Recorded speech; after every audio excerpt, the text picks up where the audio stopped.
अब जब is it correct, are you agreeing with me? वो जो, ठीक है। यस। अब जब आप मुझे अगले वाले पे लगा के दिखाओ यही काम। पहले वही काम करेंगे जब सी प्रत्यय आया, ठीक है ना। हाँ। तो उसको तो शी बना ही देंगे, क्योंकि ये क वर्ग का लेटर है, क्योंकि ये क वर्ग का लेटर है। हमने आदेश प्रत्ययों में पढ़ा था क वर्ग के लेटर के पर में होगा तो कर लीजिए। हाँ।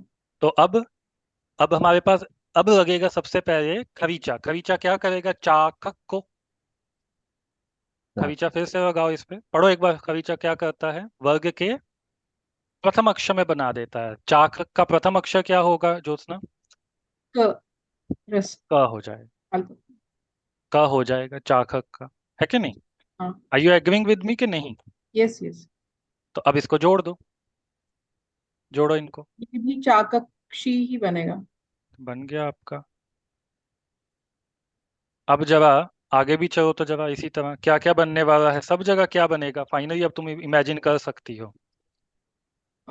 रारक्षी, फिर जाघक्षी। बन गया। जाघक्षी। बन गया भाई। यहाँ तक किसी को कोई डाउट है तो पूछ रहे। ब्रजप्रिया दास, समझ आ रहा है? हाँ, ये समझ गया। मुझे सिर्फ ये समझना था, अभी हाँ जो हाँ इसके पहले सूत्र बताया था हमने, जो आदेश होता है वहाँ आदेश किस पे, आदेश प्रत्यय में जो आदेश के सकार को, तो आदेश क्या है? क्योंकि देखिए ना, नहीं नहीं, आदेश के सकार को नहीं। आप सूत्र पढ़िए, फिर से पढ़िए पेज 30 पे। आदेश से आदेश। प्रत्यय हो, इन अर्थात ई उ री री ए ओ आई औ ह य व र ल तथा कवर के बाद आने वाले आदेश के सकार को प्रत्यय के नहीं सकार नहीं, को बीच में, को के बीच में और प्रत्यय के बीच में क्या है? को तथा तथा है ना, वो पूरा सेंटेंस बदल रहा है आपका। को को तथा। तो मतलब ये आपके आपके टू ऑप्शंस हैं, या तो आपका आदेश का सकार हो या प्रत्यय का सकार हो। अच्छा अच्छा, तो ये कौन सा सकार है? ये प्रत्यय का सकार है। हाँ, तो हम वो ही ऑप्शन को पकड़ रहे हैं। आप ठीक तथा है। को बाईपास कर रहे थे अपनी रीडिंग में। ठीक है। वो तथा मीन्स इन दोनों को। हाँ, ठीक दोनों है। समझ गए। हमारे पास अब ये ऑप्शन है, हमारे पास प्रत्यय का सकार है। ठीक है। समझ गए। ठीक है। चलिए, तो यहां तक तो आपकी बात हो गई। जागक्षी। भाई ये कॉपी में लिख रही नहीं है ये चीजें, और इसको रिवाइज करना जो पूरी चीजें बोली गई हैं। सूत्र आपको टिक करवा करवा के माता जी ने हमें ऐसे नहीं पढ़ाया था। माता जी सूत्र बोल के चले जाते थे, हम ढूंढते रहते थे पुस्तक में कहाँ है। मजाक नहीं कर रहा। कभी देख लीजिए माता जी कैसे पढ़ाते हैं। मैं आपको बिल्कुल स्पून फीडिंग करता हूँ, लिटरली, कि यहाँ पढ़ो यहाँ देखो। हम ढूंढते रहते थे उसके बाद कि कहाँ गया कहाँ गया, कहाँ बोल गए माता जी। अब पढ़ना आपका काम है। ठीक है। यहाँ तक तो बात हो गई। हमने आपको किस तरह बताया? हमने आपको ता परे होने पर संधि बताई। अब इसी चीज को ये आपका होमवर्क है कि आप, उमा म्यूट कीजिए। इसी चीज को आपका होमवर्क है कि आप ना, इंस्टेड ऑफ ता, अप्रिक्त सा के साथ यही सारी एक्सरसाइज कीजिए। इंस्टेड ऑफ ता, अप्रिक्त सा के साथ यही एक्सरसाइज कीजिए। रंगकार में दो आते हैं ना ज्योत्सना, अप्रिक्त ता और अप्रिक्त सा आते हैं, राइट? जी सर, 10 सर। सा तो अब ता के साथ तो मैंने एक्सरसाइज करवा दी, अब सा के साथ आपको करनी चाहिए। ठीक है। ये तो जी। आपका पहला होमवर्क हुआ कि आप ये एक्सरसाइज करेंगे। दूसरा होमवर्क है, जितने सूत्र बताए हैं इनको ढंग से मनन कीजिए, समझिए। हिंदी अर्थ को धीरे धीरे अपने मन में ले आइए, ताकि आपके पास चीजें थोड़ी थोड़ी जुड़े। और हमारा समय भी हो गया है, इसलिए मैं और नहीं अभी जाऊंगा इसके आगे। फिर से मैं बताता हूँ हम किस तरह से क्रम से चल रहे हैं। मैं फिर से बता देता हूँ ताकि अभी आपको थोड़ा सा क्रम मोर एप्रिशिएबल हो जाएगा। हम देखिए, एक बार पदांत में चलेंगे, एक बार झड़ी पर में चलेंगे। एक बार पदांत में चलेंगे, एक बार झड़ी पर में चलेंगे। अभी जैसे झड़ी पर में हमने आपको पदांत में दो एग्जांपल्स दिखा दिए। जब भाई अप्रिक्त त और स आए, उनका हो गया लोप। हलंग्याभ्यो दीर्घा सुति से अप्रिक्तम हर, तो पदांत बन गया आपका। तो पदांत बन गया, उस पे भी सूत्र लगे, जराम जशो अंते वाह वसाने। और दूसरी ऑप्शन क्या बताई हमने आपको? जैसे अभी सी प्रत्यय पर में करके बिता दिया ना, जल में आता है ना सा, आता है कि नहीं आता भाई विश्वदीप? सी प्रत्यय का सा जल में आता आता है है। ना। आता है। तो आपने वो उदाहरण आपको दिखा दी, झरी परता मतलब सी परता। इसी तरह सी के बाद हम आपको और भी थोड़े से प्रत्यय दिखाएंगे, जैसे धी परता, धी, ता थ ध, थ, चौथा अक्षर धी परतः, सी परतः, धी परतः, फिर ती परतः, और फिर थ परतः। इस तरह झल के आपको हमेशा चार उदाहरण दिखाएंगे।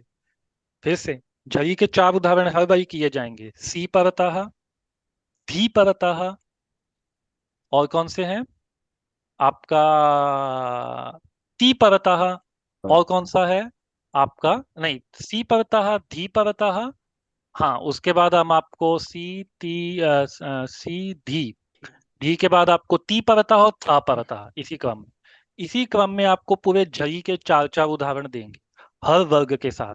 तो मतलब पहले वो के चार चार सेट बनाएंगे।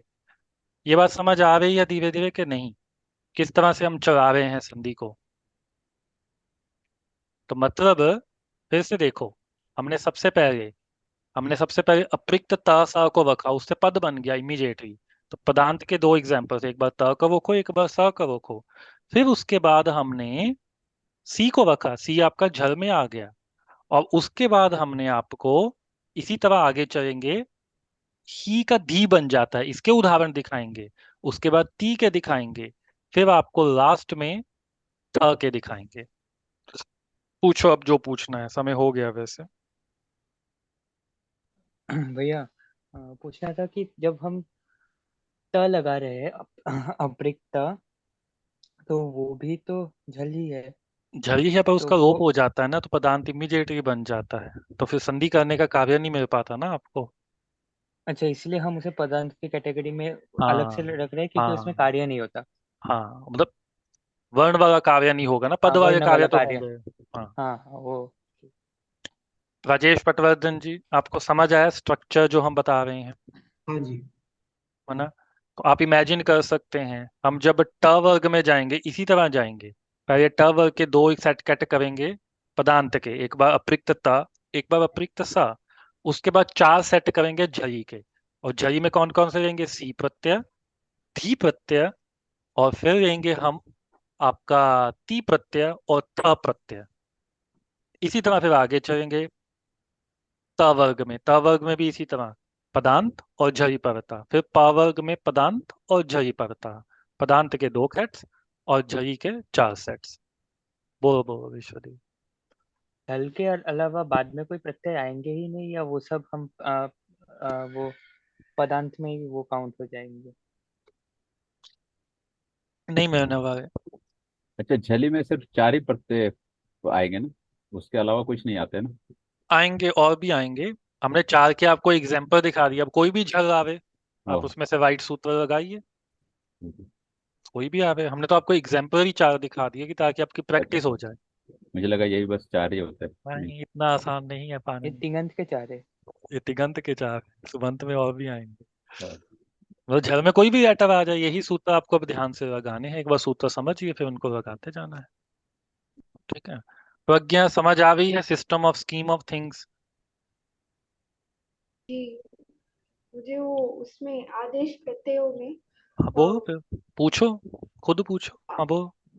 अ अ अ ई भी आ रहा है। वो मुझे शॉकिंग है क्योंकि मैंने अरे ढंग सोचा से हल बोलो, क्या संधि में कहना क्या सिर्फ चाह हल रही हो, के ढंग से पर बोलो। हल के कोई, पर में हल हो तभी हल संधि होता है, मैंने ऐसा सोचा था। हाँ, पर आदेश प्रत्ययों में पहले अ ई भी है। अच्छा अच्छा, ये है। आ ई तो नहीं है, केवल ई है, ध्यान से पढ़ो, आ तो है ही नहीं है।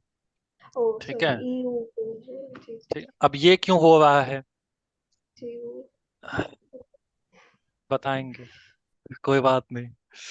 ठीक है, मान लो इसे एक्सेप्शन मान के चलो जो। क्या इनका प्रश्न वो क्या ही था? है राजेश पटवर्धन जी, गुरुजी लेकिन राजेश पटवर्धन जी को पहले बोलने दीजिए।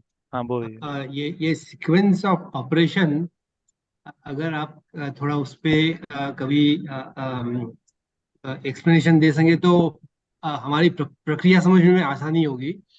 क्योंकि जैसे यहाँ पे हम लगाते हैं हल्ङ्या वो दीर्घात श्रुति से प्लुक्तम हल, हम्म, बराबर। वो वो छठवें 6-1 अध्याय का में है, है, वो 6-1 का है, तो सिक्स सबसे वन पहले का है। वही लगेगा जो हाँ सपाद हाँ सप्ताध्यायी के वो पहले लगेंगे ही लगेंगे, हाँ अनलेस हाँ otherwise some special thing happens.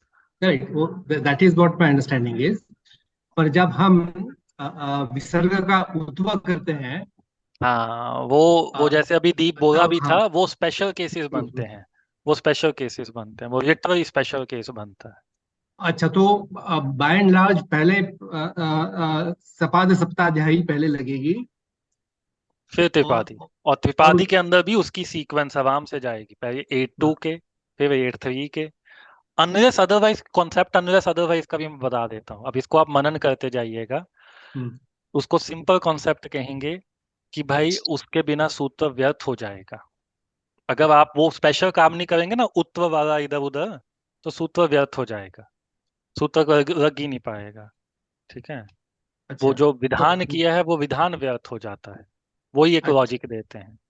अच्छा, मतलब चलिए। हाँ, ओके हाँ, ओके। समय हो गया है, धन्यवाद। नेक्स्ट हाँ कक्षा का समय है। अब मनन कीजिए इस पे। एंड इस पे अ, अ, या तो इसको अच्छे से देखिए। राजऋषि जी, आप मेरे को वॉइस मैसेज सेंड कर दीजिएगा जो भी आप कहना चाहते हैं, फिर मुझे पता लग जाएगा। बोल के मैसेज अपना भेज दीजिएगा। किसी को डाउट नहीं होनी चाहिए, अब जो चीज बताई है इस पे मनन कीजिए, सूत्रों को याद कीजिए 8-2 के। तेजी से टिक कर लीजिए। मैं 1-2 मिनट ले रहा हूँ आगे वाली कक्षा के, पर हर संधि थोड़ा सा काम है। आपको सूत्र टिक करवा रखे हैं, तो नहीं अभी के लिए मैं इनको बता दूंगा राजेश जी को। चलिए, समय ज्यादा ही हो गया है। नमो नमः सबको। नमो नमः। नमो धन्यवाद। नमः गुरुजी। प्रणाम भैया। प्रणाम। नमो नमः गुरुजी, थैंक यू। धन्यवाद सर।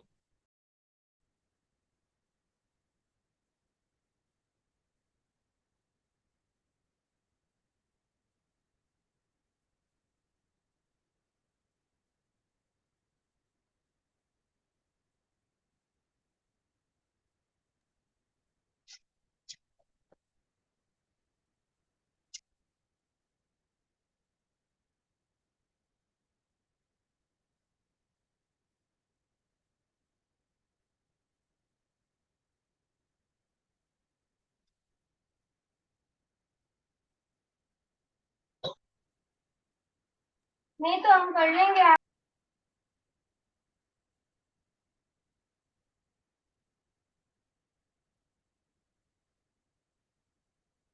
वो चढ़ा दो।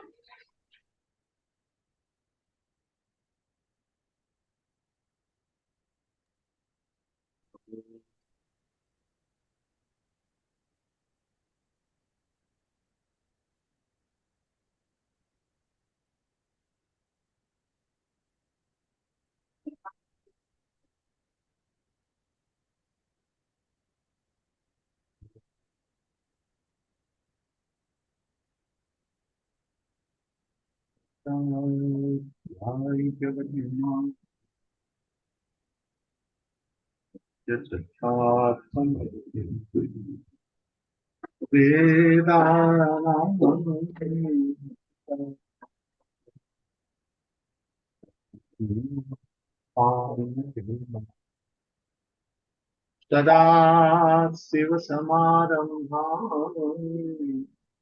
तथा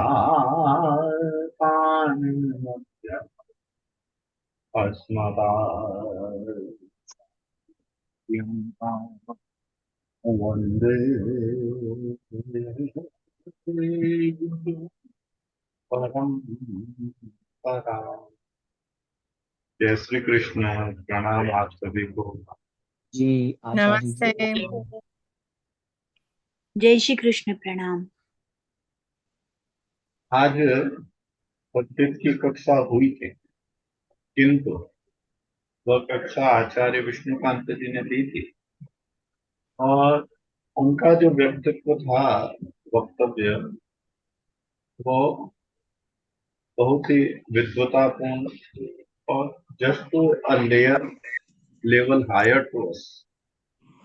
तो उन्होंने 2-3 परिभाषाओं आदि के उदाहरण देके समझाया, परंतु उन सूत्रों का जितना अर्थ पहली बार में समझा जाना चाहिए, उतनी चर्चा हम पर्याप्त कर चुके हैं।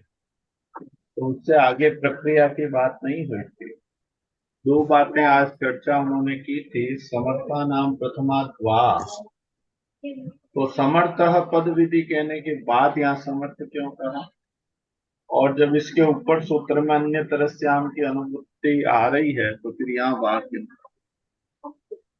तो हल्की सी बात उन्होंने कह दी, पर वो कंफ्यूजन ही क्रिएट करेगी अभी के लिए। उनका वक्तव्य बहुत बहुत ही अच्छा था, बहुत उत्तम था, परंतु पहले हमारी यहाँ तक की अंडरस्टैंडिंग आ जाए। और कल अग्नि भैया उसके बारे में शाम के समय अभ्यास लेंगे उन परिभाषाओं के लिए। तो 3 परिभाषाओं की जहाँ बात हुई थी, तो उसमें बहिरंग भी आ गया, अंतरंग भी आ गया, फिर एक परिभाषा को काटने के लिए दूसरी परिभाषा भी आ गई। तो 3 परिभाषाएं और अंतरंग बहिरंग, ये 5 चर्चाएं हुई। ये चर्चाएं कुछ क्लिष्ट है आरंभिक साधकों अध्येताओं के लिए।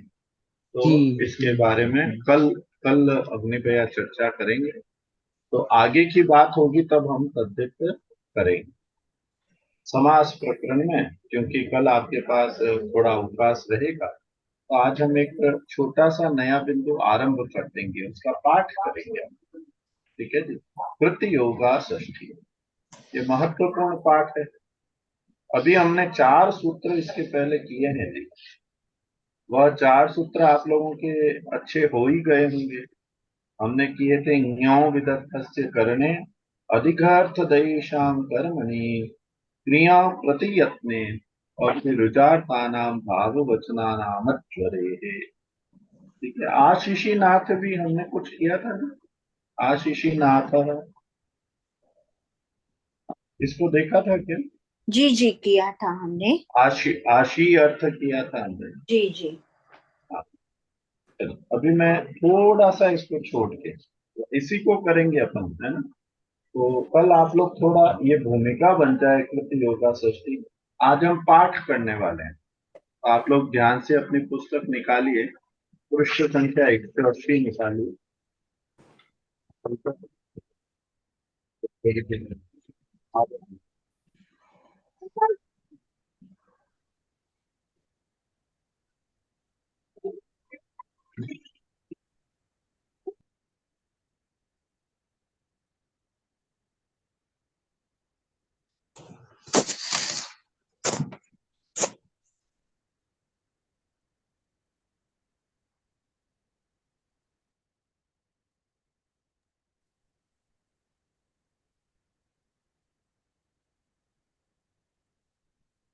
चलिए, तो सूत्र है कर्तृकर्मणोः कृति, कर्तृकर्मणोः कृति। देखिए, हम इसका बेसिक हम समझ चुके हैं। एक बार वापस इसमें जाने से पहले 1-2 बातों का रिवीजन कर लेते हैं। बताइए, हमने 2 शब्द पढ़े थे। ये जो 2-3 में कारक प्रकरण आया, इसका पहला सूत्र क्या है जी?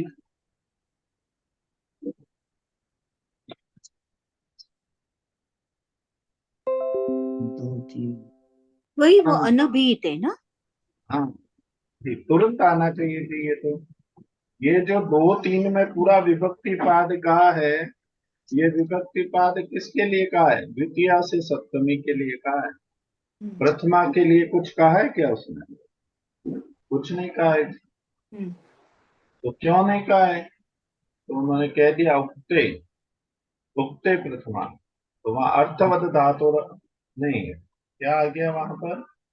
प्रातिपदिकार्थ लिंग वचन मात्र प्रथमा आ गया।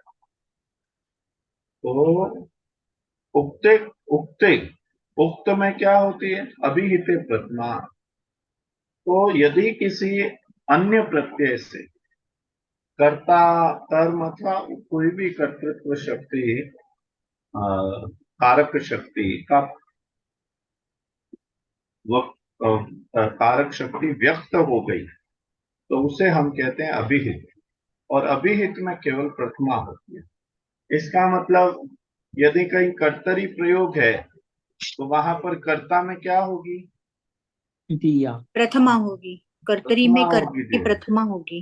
हाँ, कर्तरी प्रयोग में कर्ता में प्रथमा होगी, क्योंकि वो कर्तरी प्रयोग है, तो प्रत्यय ने कर्ता को इक्त कर दिया। जी जी जी।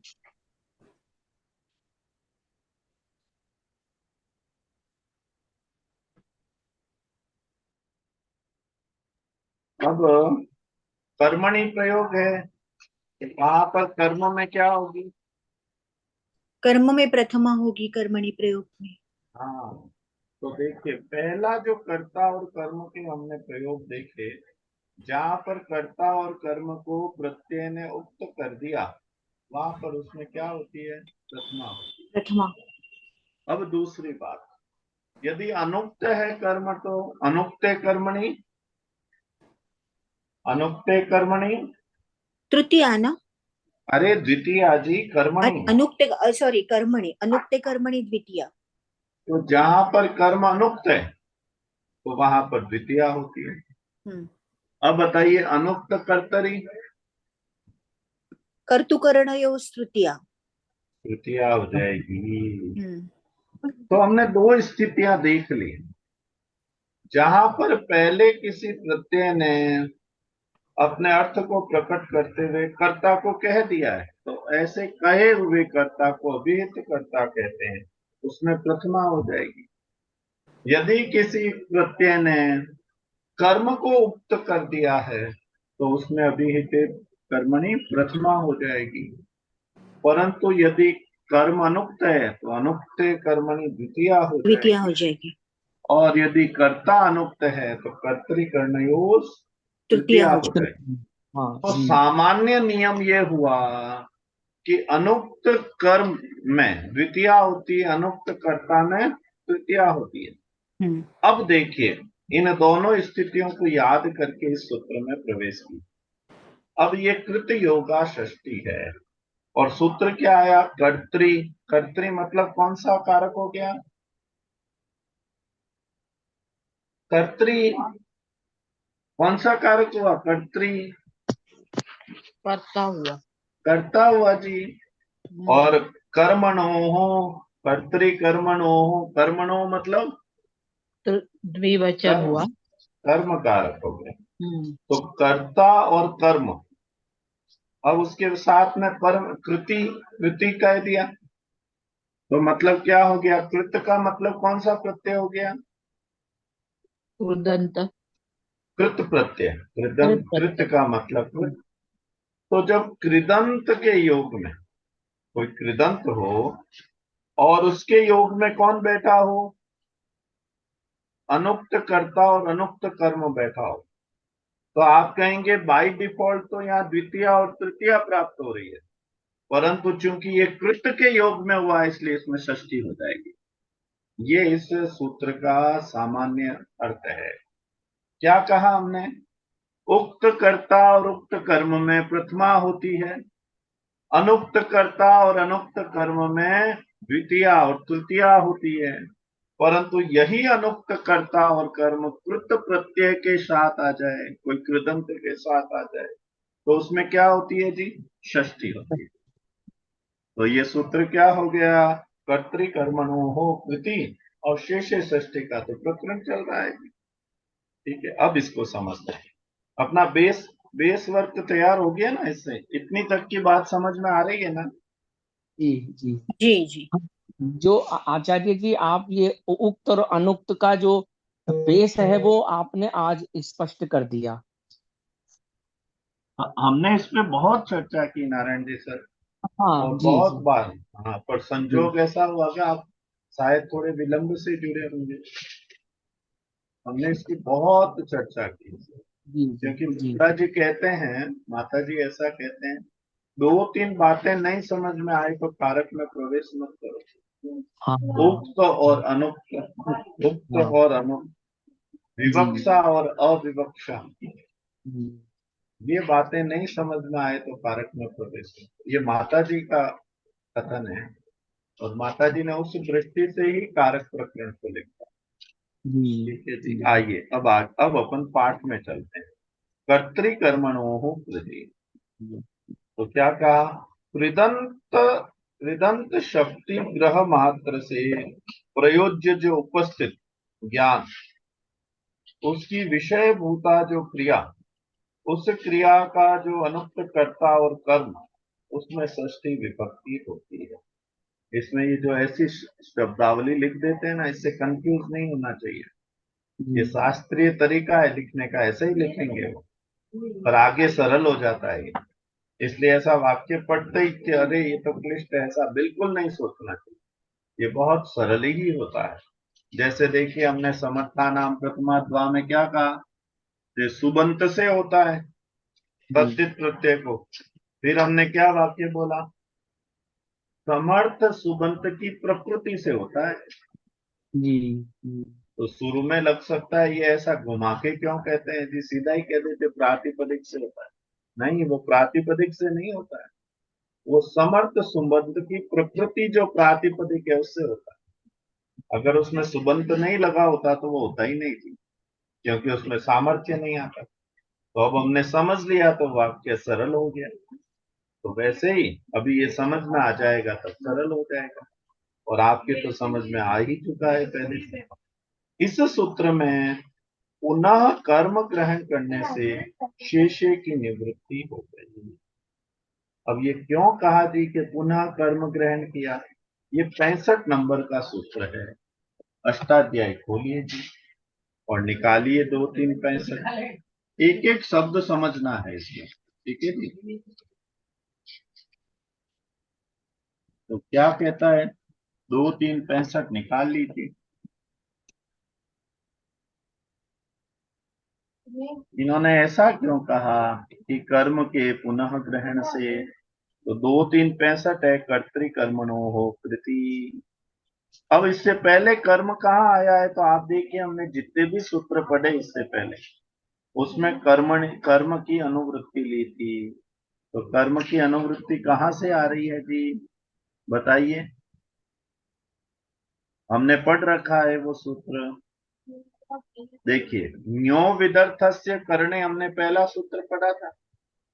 उसके बाद हमने पढ़ा था अधिघर्थ दैशाम कर्मणि, और वो कर्मणि 64 तक चला था। अभी अभी हमने ऊपर देखिए 64 नंबर सूत्र लिखा है, इसके पीछे जाएंगे तो वहां पर पढ़ा है कृत्वोर्थ प्रयोगे काले अधिकरणे। तो यहाँ तक कर्मणि चल रहा है। तो उन्होंने कहा जी कर्मणि चल रहा है, फिर हमने कर्म क्यों कह दिया। जैसा आज विष्णुकांत जी आचार्य जी जब पढ़ा रहे थे तो उन्होंने कहा आपने ये अन्य तरह से हम चल रहा है, फिर वह क्यों कह दिया। समर्थः पद विधि से समर्थः कहा हुआ है, फिर समर्था नाम क्यों कह दिया। वैसे ही माता जी ने यहाँ प्रश्न उठाया, जब कर्मणि चल ही रहा था तो कर्मणि क्यों कहा। और बताइए, एक जगह ऐसा ही प्रयोग हमने और कारक में सूत्रों में देखा था, जब कारक संज्ञा पढ़ने चले थे तो हमने कहा था अरे जी ये तो चल ही रहा था, आपने ऐसा क्यों कह दिया। 1, 4 निकालिए, 1, 4 निकालिए, वही जो बताइए। साधकतमम करणम वाला। देखिए सूत्र चल रहा है अधिसिंगस आसाम कर्म, 46 नंबर सूत्र। अधिसिंगस आसाम कर्म अभिनिविश्च उपानवध्यांग वसः, और फिर आया कर्तुरी तमम कर्म। तो ऊपर से कर्म की अनुवृत्ति तो आ ही रही थी, फिर आपने कर्म वापस क्यों कह दिया जी। देखिए 3 जगह ऐसी स्थिति हमने देख ली। तो यहाँ भी प्रश्न क्या है कि यहाँ पर भाई पुनः कर्म ग्रहण क्यों किया, बताइए। कर्म तो आ ही रहा था, तो वो जो कर्म आ रहा था उसमें शेष साथ में आ रहा था, शेष षष्ठी का। अधिसिंग आसाम कर्म से कर्तुरी से तमाम कर्म में क्या अंतर आ गया। वो वो पहले साथ, आधार कर, हाँ वाह जी आधार वाह, कर्म। हाँ। वो आधार कर्म आ रहा था, उस कर्म की विशेषता आधार थी। और यहाँ कर्म की शेषत्व हो रही है बात, तो वो शेष कर्म की बात हो रही है, मतलब जिसकी कर्मत्वेन विवक्षा नहीं की गई वह कर्म चल रहा है। और यहाँ ऐसी बात नहीं होगी, तो यहाँ क्या होगी, शेषे की निवृत्ति हो गई और केवल कर्म बच गया। तो देखिए ऐसा जब भी हो तब हमें देखना चाहिए, वो जिसको अनुवृत्ति चलते हुए भी नहीं वापस कहा गया है, तो इसका मतलब जो पूर्व में अनुवृत्ति चल रही थी उसकी कोई एक क्वालिटी ऐसी होगी जिसको यहाँ हटाना था, इसलिए उसको वापस कहा जाता है। ये बात हम समझ पा रहे हैं ना? जी जी अधिसिंगस भाषाम कर्म में आधार कर्म आ रहा था, और जी कर्तुरी ईप्सित तमम कर्म में सामान्य कर्म चाहिए था, जी डिफॉल्ट कर्म जो आता है इन जनरल। तो वहां पर आधार कर्म मतलब बंधा हुआ कर्म हो गया, केवल आधार कर्म की बात हो रही है, सभी कर्म की बात नहीं हो रही। तो उसकी निवृत्ति करने के लिए कर्म वापस कहते, ठीक है ना? तो वैसे ही यहाँ पर कर्मणि की अनुवृत्ति चल रही थी, ठीक है ना, अधिगर्थ से। तो वहां पर क्या चल रहा है, वो शेषत्वेन विवक्षा हो रही है। और वो कर्म क्यों चल रहा है, ताकि वो षष्ठी से होने वाले समास को बाध दे, वो षष्ठी से होने वाले समास को बाध दे। इसलिए वहां शेषत्वेन विवक्षा हो रही है कर्म की, मतलब कर्म शेषत्वेन अविवक्षा हो रही है। वहां कर्म कैसा है, उसको कर्मत्वेन कहा ही नहीं जा रहा है। यहाँ पर क्या हो रहा है, इसका मतलब क्या हो गया, उस शेष को हटा दिया। अब आगे की तो ये पंक्ति अब आ गई ना बात समझ में। इस जी सूत्र में पुनः कर्म ग्रहण करने से शेष की निवृत्ति हो गई। ठीक है जी, ये स्पष्ट है ना बात? आज चंदन जी नहीं है क्या? हाँ नहीं है, चलिए चलिए आगे चल सकते हैं उमा जी।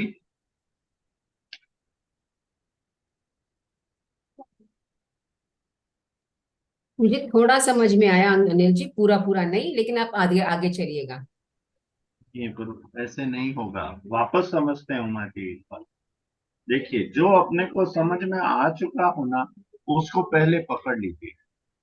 अभी हमने क्या देखा कि जो हमारा प्रयोग है कर्तुरी ईप्सित तमम कर्म, यह जो सूत्र है इसमें कर्म कहा गया है, जबकि उसके दो जी सूत्र ऊपर बैठा है अधिसिंगस आसाम कर्म, वहां से कर्म की अनुवृत्ति आ रही थी।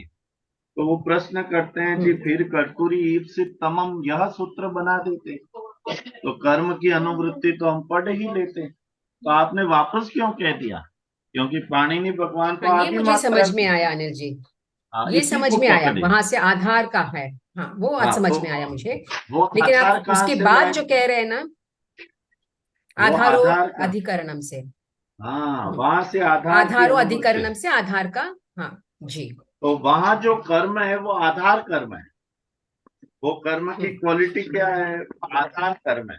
आधार दैट कर्म इज जी नॉट अ जर्नल कर्म। वो मतलब सभी कर्म को एक साथ नहीं कह रहा है, वो कर्म में से जो एक डिपार्टमेंट है आधार कर्म, उसको कह रहा है। जबकि उनको कर्तुरी ईप्सित तमम कर्म जो सूत्र बनाना है, उसमें कर्म कौन सा है, वह कर्म वह है जो सामान्य कर्म है, जो सब जगह सेट हो जाएगा बाय डिफॉल्ट। इसका मतलब जो विशेषता बताने के कारण कर्म के अर्थ को सीमित कर रहा था, उस आधार कर्म की निवृत्ति के लिए उन्होंने नया कर्म कह दिया। ठीक है जी, अब यहाँ आ जाइए। यहाँ शेषे षष्ठी शेषे सूत्र चल रहा है, चल रहा है जी। और उसमें षष्ठी शेषे में न्यो विदर्थस्य करण और फिर अधिक अर्थ में कर्म आ गया। इस कर्म की अनुवृत्ति 64 तक चल रही थी, तो 65 में भी आ जाती है, एक सूत्र आगे। तो यहाँ पर कर्म की अनुवृत्ति आ रही, पर वह कर्म कैसा था, उसके साथ में एक शब्द और क्या जुड़ा हुआ आ रहा है, अनुवृत्ति किसकी चल रही है, कौन सी? षष्ठी शेषे। ये जो शेषे है ना, ये प्रकरण चल रहा है अभी प्रकरण कौन सा चल रहा है, शेषे। अभी मुख्य प्रकरण क्या चल रहा है, शेष। शेष का मतलब क्या चल रहा है, शेष का मतलब किसी में कोई कारकत्व शक्ति थी, परंतु हम उसको उस कारक की तरह कहना नहीं चाहते थे, इसको कहते हैं कारक का शेष होना। ये बात उमा जी आप समझ पा रहे हैं? जी जी जी अनिल जी। मतलब ये जो प्रकरण अभी हमारा चल रहा है, यह शेष प्रकरण चल रहा है। तो शेष में, शेष का अर्थ सबसे पहले समझना है कि, तो शेष का अर्थ है किसी में जो कारक शक्ति है, किसी सुबंत में जो कारक शक्ति है, किसी पद में, तो उसमें जो कारक शक्ति है, हम जो कहने वाले हैं वक्ता, वो उसको उस कारक की तरह कहना नहीं चाहते हैं। तो जब हम कहना नहीं चाहते हैं तो हमने कहा था एक दादी का मटका होता है, उसका नाम होता है षष्ठी षष्ठी। शेषे। तो वह षष्ठी शेष से उसको कैप्चर कर लेता है, एडॉप्ट कर लेता है। तो वो उसको एडॉप्ट करने को तैयार बैठे हैं, पर उसकी कंडीशन क्या है, आप उसकी अविवक्षा करोगे कारक की तो वो ले लेगा। तो यहाँ पर इसके पहले तक जो कर्म है वो शेष कर्म है, मतलब ऐसा कर्म है जो कर्म प्राप्त था पर हम उसको कहना नहीं चाह रहे। यहाँ जो कर्म है वो वैसा नहीं है, वो कर्म इन जर्नल है। वो कर्म कैसा है, इन जर्नल है। ठीक है उमा जी, इन दोनों कर्म में अंतर है जी ना। जी जी अब यहाँ से जी आगे जी चलते, समझ गई। यदि यहाँ जी शेषे की अनुवृत्ति मानेंगे तब तो शेषत्व विवक्षा से शेषे षष्ठी सिद्ध ही होने से उसी के लिए कहा हुआ यह कर्तृकर्मणो सूत्र व्यर्थ हो जाएगा। वे कह रहे हैं कि भाई आपको क्या करना था, जो कृत के योग में शेष कर्म है उसमें षष्ठी करनी थी, तो हम तो प्रत्येक शेष कर्म में षष्ठी लगाने को तत्पर है, क्योंकि हमारे पास कौन सा सूत्र बैठा है जी, हमारे पास कौन सा सूत्र बैठा षष्ठी है, शेष है ना, षष्ठी षष्ठी शेष। आप किसी भी कारक को कारकत्व नहीं कहना चाहोगे तो उस सूत्र में षष्ठी हो जाएगी, षष्ठी शेषे से। क्योंकि जैसे ही आप उसको कारकत्व नहीं कहना चाहोगे उसकी संज्ञा हो जाएगी शेष। तो कहते हैं यदि यहाँ पर ये शेष षष्ठी ही करनी होती, शेष षष्ठी, तो फिर षष्ठी शेष सूत्र है ही। इसका अर्थ ये हुआ यहाँ पर वो उस अर्थ में षष्ठी नहीं करना चाहते हैं, तो कहते हैं जी हमें अंतर दिखाइए, तो आ जाइए। तो क्या कहते हैं, किंतु कृत योगा षष्ठी समस्यते, इस वार्तिक से कृत योग षष्ठी का समास इष्ट है। अब देखिए गली क्या कहते हैं, अतः उस समास के लिए यह सूत्र आवश्यक है। क्या कर रहे हैं अंतर देखिए, इनका मतलब क्या है और सूत्र कहाँ बना रहे हैं। पहले ये बताइए, जो अभी हमने ऊपर 8 सूत्र पढ़े थे 2-3 दिन, उन सूत्रों को बनाने की इंपॉर्टेंस क्या थी, बताइए। समास न हो जाए ना। हाँ, क्योंकि षष्ठी सूत्र से होने वाला समास उनमें न हो जाए, इसलिए उनको अलग से पढ़ दिया। और इसको अलग से क्यों पढ़ा, क्योंकि इसमें समास हो रहा है। इसमें समास हो जाए इसलिए पढ़ दिया। जी ठीक है जी, ये याद रखना है जी, मैं पूछूंगा आपसे। कृत जी योगा षष्ठी, जो सम कर्तृकर्मणो हो कृति बनाने का उद्देश्य समान क्या है, ताकि कृत के योग में हुई षष्ठी में समास हो जाए।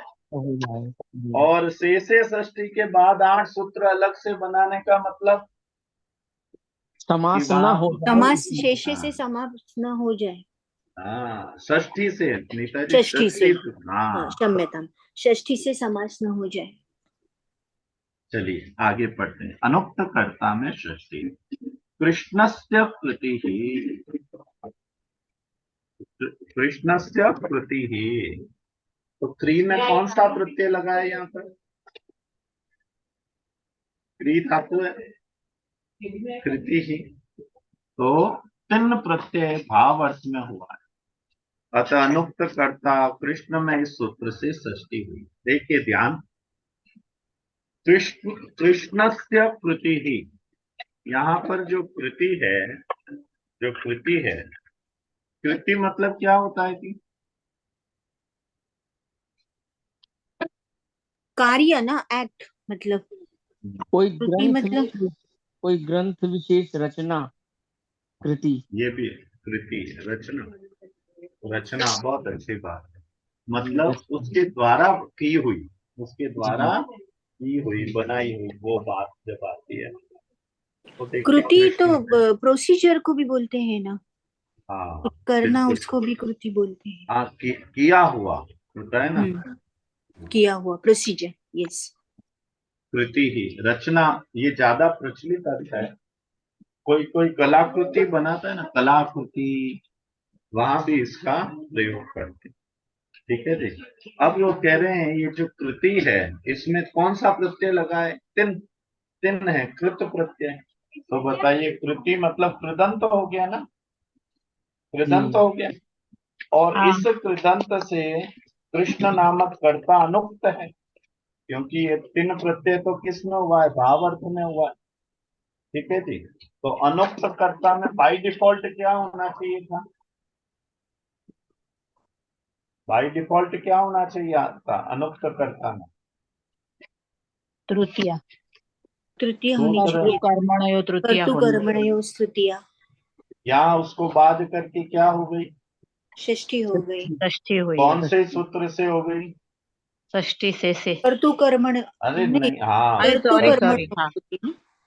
हाँ। तो कर्तृ कर्मणो कृति से षष्ठी होने से षष्ठी हो इसको गई, क्या फायदा हो गया? उसका समास कर सकते, ये फायदा हो हाँ, जाएगा। वाह जी वाह, बहुत बढ़िया। तो फिर यही उदाहरण दे दिए, भवतः सायिका, भवतः, भवत आसिका। ठीक है ना, ये उदाहरण दे दिए। यहाँ पर नुच प्रत्यय हुआ है, वो भी भाव अर्थ में हुआ है, तो यहाँ पर कर्म अनुक्त हो गया, तो उसमें षष्ठी। ठीक है जी। फिर क्या कहा? ओदनस्य पाकः, ओदनस्य भोजनम। फिर क्या कहा है? यहाँ पर क्या कहा? गए और ल्युट प्रत्यय भाव अर्थ में हो गए। अभी अभी जो हम देखना चाह रहे हैं ना, तो प्रत्यय कौन कौन से बताया? अभी तीन प्रत्यय बताया, नुच प्रत्यय बताया, गए बताया, ल्युट बताया। ये सब प्रत्यय, प्रत्ययों की संज्ञा क्या है? कृतज्ञ। कृत प्रत्यय है। मतलब इस कृत्य के साथ कर्ता और कर्म को हम देख रहे हैं। तो यहाँ पर इस कृत्य के साथ अनुक्त कर्ता आ रहे हैं। तो अनुक्त कर्ता में बाय डिफॉल्ट हमें क्या प्राप्त हो रहा था जी? बाय अनुक्त डिफॉल्ट कर्ता में बाय डिफॉल्ट कर्तुकर्मणयोः तृतीया से तृतीया प्राप्त हो रहा था। उसको बाद करके यहाँ क्या हो गया? षष्ठी हो गई। कौन से सूत्र से हो गया? कर्तुकर्मणयोः कृति। कृति। तो यहाँ पर इसको क्या, ये कृदंत के साथ में षष्ठी हुई ना? जी कृदंत हाँ के, तो इस षष्ठी का क्या नाम हो गया? कर्तृकर्मणो स्मृति। इस कृत योगा षष्ठी, कृत हाँ के योग में होने वाली षष्ठी होने से इसका नाम हो गया कृत योगा षष्ठी। वो दो तरह की षष्ठी हमने पढ़ी, से षष्ठी से शेष षष्ठी, और ये कौन सी हो गई? कृत योगा षष्ठी। अब बताइए इनके बीच में जो 8 सूत्र हैं, उनमें से षष्ठी से षष्ठी प्राप्त होने पर भी 8 सूत्र अलग क्यों बनाए? समास नहीं हो इसलिए। और कृत योगा षष्ठी सूत्र क्यों बनाया? समास हो जाए इसलिए। बहुत बढ़िया जी। चलिए, तो अब ओदन में यहाँ बता दिया, क्या कहा कि पच धातु सकर्मक है। बहुत इंपॉर्टेंट पॉइंट है। कोई धातु सकर्मक हो परंतु हम उसके कर्म की अविवक्षा कर दें, तो वह सकर्मक धातु से भी भाव अर्थ में घयादि प्रत्यय हो जाते हैं। ठीक है ना, ये बात हमें याद रखनी है, क्योंकि अब कर्म की तो आपने अविवक्षा कर दी, तो क्रिया के कर्म की अविवक्षा कर दी, तो अब क्रिया को कर्म उपलब्ध है क्या? क्रिया को नहीं कर्म उपलब्ध नहीं रहा ना ऐसी स्थिति में। तो यदि जी किसी सकर्मक धातु के कर्म की आप अविवक्षा कर देते हैं, तो वो फिर उस अकर्मक की तरह ही व्यवहार करने लगता है। जी। ठीक है जी, ये आप ध्यान रखिएगा। अगला, अनुक्त कर्म में षष्ठी। अनुक्त कर्म, तो क्या कहा? ग्रंथस्य पाठकः देवदत्तः। ये पाठकः कौन सा हो गया जी? पाठकः, बोलिए प्रत्यय कौन सा ये हुआ? नूल हो गया मूल और क्या? नोल। नूल अब बताइए नोल प्रत्यय कैसा होता है? कर्त्रार्थ रे होता है ना। हाँ, तो अब बताइए नोल त्रिच आदि जो प्रत्यय होते हैं ये कर्ता अर्थ में होते हैं, तो वहां पर कर्म कैसा होता है? अनुक्त। अनुक्त होता है। कॉन्फिडेंसली बोलना चाहिए, तो ग्रंथस्य पाठकः देवदत्तः। तो पाठकः से उक्त कौन है? पाठकः से उक्त कौन है? कर्ता उक्त है, कर्ता मतलब कौन उक्त है? देवदत्त। देवदत्तः उक्त है। देवदत्त तो देवदत्त उक्त है तो उसमें कौन सी विभक्ति आ जाएगी? प्रथमा अभिहिते। तो बताइए यहाँ पर कर्म कौन है? ग्रंथ का पठन कर रहा है तो ग्रंथ तो ग्रंथ। कर्म है ना। अगर ये सामान्य कर्तरी प्रयोग होता तो हम क्या कहते? देवदत्तः ग्रंथम हम पठति। जी। वहां पर तिंग के योग में क्या आता? अनुक्त कर्म आता। तो जी। अनुक्त कर्मणि द्वितीया हो जाता। जी। परंतु यहाँ पर जब पाठकः कह दिया तो पाठकः में तो कृत लगा दिया, तो ये कृत के योग में अनुक्त कर्म आ गया। तो कृत के योग में अनुक्त कर्म में क्या होती है जी? षष्ठी। कौन से सूत्र से होती है जी? षष्ठी से अरे जी ये नहीं, दूसरी कर बार गलती की कृत्योगात आपने। षष्ठी। कृत्य सूत्र बोलिए, सूत्र बोलिए, कृत्य योगात षष्ठी। कृत्योगत सूत्र बोलिए। कर्तु कर्मणोः कृति। हाँ, ये अभी कौन? चंद्रिका जी बोल रहे थे। हाँ हाँ वापस बोलिए चंद्रिका जी, सूत्र बोलिए कर्तृ चंद्रिका कर्मणो जी। हो कृति। हाँ, ये ध्यान रखिए जी। तो यहाँ पर क्या हो गया? ये जो अनुक्त कर्म है ये कृत के योग में होने के कारण इसमें षष्ठी हो गई। ठीक है जी। चलिए फिर क्या हो गया? आगे देखिए, अगला सूत्र, अगला वाक्य आया ओदनस्य पाचकः देवदत्त। अगला देखिए, जगतः कर्ता कृष्णः। जगतः कर्ता कृष्णः। यहाँ बताइए जो कर्ता कौन है जी? कृष्ण है। और उसको उक्त कौन कर रहा है? कर्ता। कर्ता। कर्ता में कौन सा प्रत्यय लगा है जी?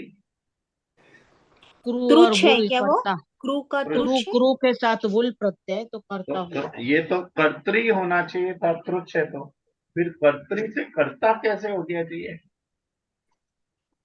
बुल प्रत्यय लगा हाँ। ना। अरे त्रुच त्रुच सॉरी, क्रू में त्रुच लगेगा तभी नहीं नहीं, कर्ता त्रुच हो बनेगा। गया, लेकिन उनका प्रश्न ऐसा है कि त्रुच होके फिर कर्ता कैसे बनता है? वो तो कर्तृ का कर्ता प्रथमा एक वचन है ना। तो कल आप छुट्टी है, विकारांत एक बार वापस देखिएगा, है ना? उसमें जो सुई तो महत्वपूर्ण है, उसमें कर्ता करता रहो करता रहो। हाँ वो सही है, यू आर राइट। परंतु वो क्यों है? सु देखिएगा, सु विभक्ति प्रथमा एक वचन में क्या होगा कल बताइएगा, परसों मुझे। ठीक है जी। तो अब यहाँ देखिए, तो जगतः कर्ता कृष्णः। अब यहाँ बताइए जी, कर्ता जो त्रिच हुआ वो तो कर्ता अर्थ में हुआ, तो कर्ता उक्त हो गया। तो उक्त कर्ता में कौन सी विभक्ति हो गई? उक्त कर्ता में प्रथमा हो गई। प्रथमा। कृष्ण में है तो प्रथमा हो गई। अब बताइए जगत। अब जगत में जो जगत है वो इसका क्या है? जगत इस वाक्य में क्या है? जगत है ना, तो षष्ठी है ना। षष्ठी नहीं, अभी अभी उसको छोड़िए, अभी वो है क्या? कारक कौन सा है? कारक कौन सा? मतलब अभी जग का है तो एक्चुअली वो अरे कर्म हो गया, मतलब जगत है, वो जगत है। नहीं नहीं, मतलब कर्म हो गया ना, कृष्ण का हाँ कर्म है वो, एक्चुअली कृष्ण ने तो बनाया कर्म है। अब बताइए वो कर्म उक्त है या अनुक्त है? अनुक्त आना चाहिए। कर्म तो अनुक्त है यहाँ पे। तो कर्म अनुक्त है क्योंकि त्रिच होता है, कर्तरी अर्थ में होता है, तो कर्ता उक्त हो गया। तो ये क्या हो गया? अनुक्त। अनुक्त कर्म में कौन सी विभक्ति होती है जी? अनुक्त कर्म में द्वितीया होनी चाहिए। पर यहाँ पर षष्ठी क्यों हो गई जी? वो सूत्र से हो गई, कर्तु कर्मणो हो कृति। कर्तृ कर्ता कर्म हो हाँ कृति से। बस, ये हमने बेसिक वर्क कर लिया है। अब आप लोग थोड़ा कृपा करके और इसके अगले 4 प्रश्न 4-5 पृष्ठ है ना, कहाँ तक? तस्य च वर्तमाने, जैसे 3-4 पृष्ठ तक आप लोग पढ़ के आ रहे। तो ये बहुत अच्छा टॉपिक है और इसके बहुत उदाहरण मिलते हैं। ठीक है जी। और जब माता जी अपने को उसके आगे का तद्धित में कुछ भी नया होगा तब अपन तद्धित में बराबर चलेंगे। ठीक है जी। आप सबको बहुत बहुत धन्यवाद और प्रणाम। धन्यवाद। कि आचार्य शुभरात्रि। प्रणाम भगवान आप सभी को।